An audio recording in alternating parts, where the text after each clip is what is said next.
लोग और कोई बीच में टिपी टपर नहीं करेगा, ठीक है? समझो। बताओगे तुम लोग? देखो, अच्छा ये बताओ, शुद्ध रक्त किस में बहता है? शुद्ध रक्त किस में बहता है? महाधमनी में। अशुद्ध रक्त किस में बहता है? शिरा में। तो देखो, हम बताए हैं कि जो छोटी छोटी शिराएं मिलकर के बनती हैं महाशिरा, क्या बनती हैं? और छोटी छोटी धमनी मिलकर के क्या बनती हैं? महाधमनी। तो अब देखो कैसे जाता है। अब जैसे हमारे शरीर में अशुद्धियां हैं, आई बात समझ में? अशुद्ध, अब यहाँ पर अशुद्ध हो गया खून, तो शरीर से अब कहाँ जाएगा ये खून? महाशिरा में। अशुद्ध रक्त किस में जाएगा? महाशिरा में। फिर महाशिरा से किस में आएगा? दायां लिंद। दायां लिंद से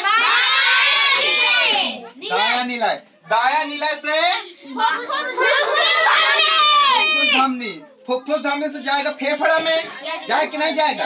और फेफड़ा में क्या मिलेगा? ऑक्सीजन। ऑक्सीजन लेकर के ब्लड आएगा, कहाँ पर आएगा? फुफ्फुस शिरा से। फुफ्फुस शिरा में किस में आएगा?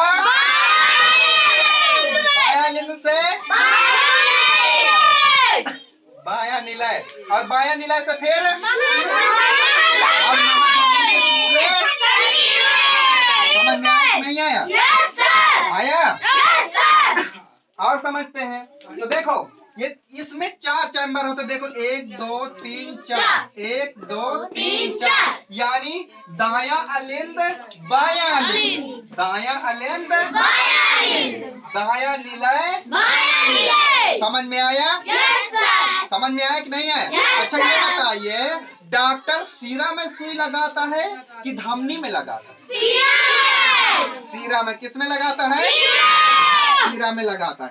एक बार हमारे साथ करेंगे, प्रैक्टिस करेंगे। तो देखो, अब जैसे यहाँ पर शुद्ध हो गया, शरीर से किस में जाएगा? अशुद्ध रक्त किस में जाएगा? महाशिरा। महाशिरा से फिर किस में जाएगा? दायां लिंद। दायां लिंद से बायां निलय। बायां निलय से फिर